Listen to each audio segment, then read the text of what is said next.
Hello, today we're going to read Rumpelstiltskin, and we have a guest reader, Miss Joanne, who will be doing the reading for us. Hi, everybody. Okay, Rumpelstiltskin. Once in a land far away, there lived a poor old miller who had a beautiful young daughter. One day, while tending to his fields of wheat, he saw the king and his men passing on a nearby road. The miller wanted to impress the king, so he made up a story about his daughter.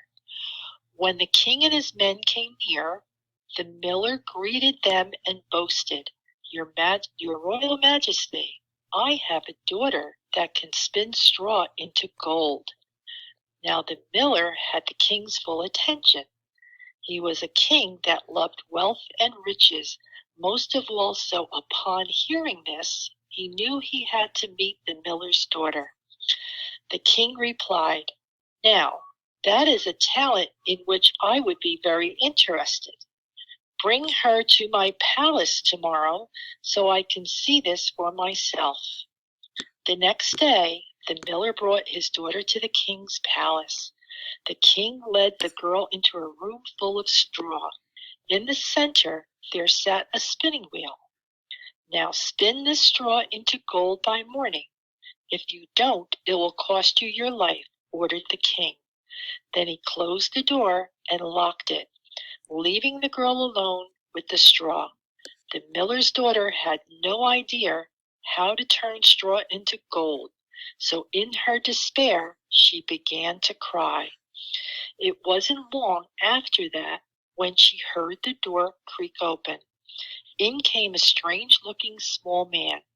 "Good evening, Mistress Miller. Why are you crying?" asked the little man.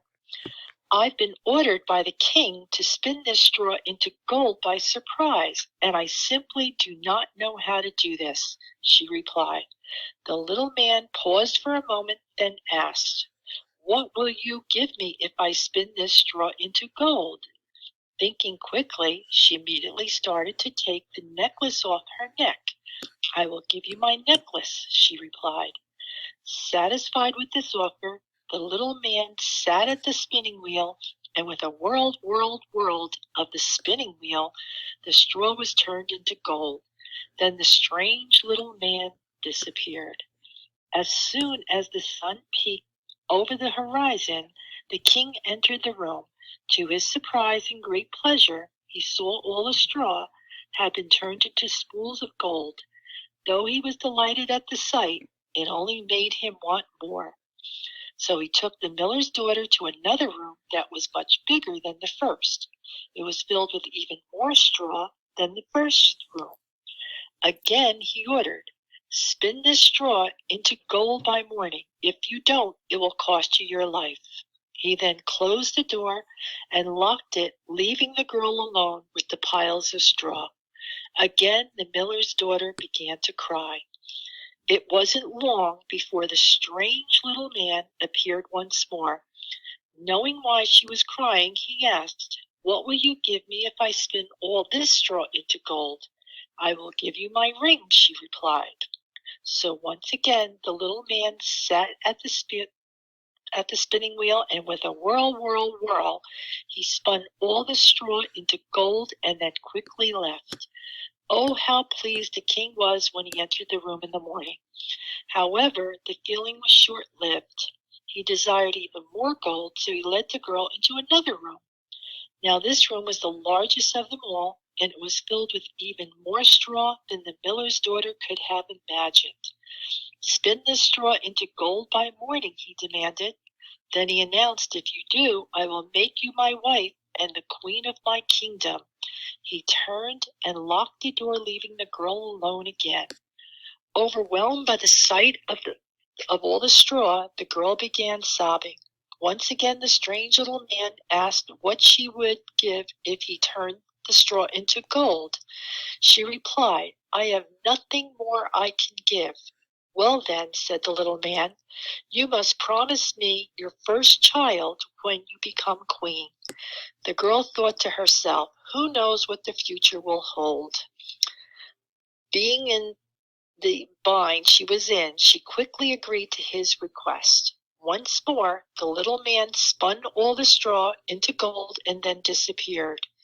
At the crack of dawn, when the king saw all the gold, he took the miller's daughter as his wife and made her queen. A year passed when the queen gave birth to their first child. She had long forgotten about the little man and her promise, so she was surprised when he appeared to claim the child. Horrified at the thought of giving her baby to the odd little man, she offered him all the riches of her kingdom. "The child's more precious to me than your wealth," said the little man. Realizing the man intended to take her baby, she began to sob uncontrollably. The little man could not bear to see the queen in such a state, so he asked, "Do you know my name?" The queen did not. So the little man told her, "You promised your firstborn to me, but if in 3 days you can tell me my name, I will let you keep your child." Immediately the queen began to guess. "Is it Bob?" "Nope," replied the funny little man. "Bill?" asked the queen. "Nope." The little man replied again. "Sam, Ted, Frank?" Asked the question, listing all the names she could think of at that moment. The little man replied, "No, no, no." Then he warned, "I will be back tomorrow night to see if my name has come to you." And he left as quickly as he appeared. The queen realized this was going to be harder than she thought, so she sent for her maid servant and asked her to go throughout the villages and collect a list of odd names. The next night, when the little man returned, she tried the long list of unusual names: string legs, skinny bones, knobby knees, to which the little man replied, "No, no, no." And when the queen had gone through the entire list of names, the little man left with a smile on his face. Now the queen was quite frantic, for she knew she had only had one more night to guess his name. She had tried so many names the last 2 nights, she couldn't imagine what other names she could present. So she summoned all her servants and asked them to go beyond the villages of the kingdom to collect lists of the rarest, most unusual names they could find. The next morning, when her servants returned, one came to her to tell her the most peculiar story. He told her a story of a little odd man dancing around a fire, singing a strange little tune. In that tune he declared his name is Rumpelstiltskin. The queen's hope grew as she listened to the story. More the servant told her, more she was sure it was the same little man who wanted to claim her baby. That evening the odd man appeared again. At first the queen acted unsure of herself, first inquiring about strange names. "Is it Eugene?" she asked. "No," he replied quickly. "Abner, Balazar, Cosmo?" "No, no, no," cried the little man as he reached for the child. "Wait," shouted the queen. "Could it be, perhaps, maybe, Rumpelstiltskin?" The little man's eyes widened in surprise, and his face became beet red with anger. "Who told you that?"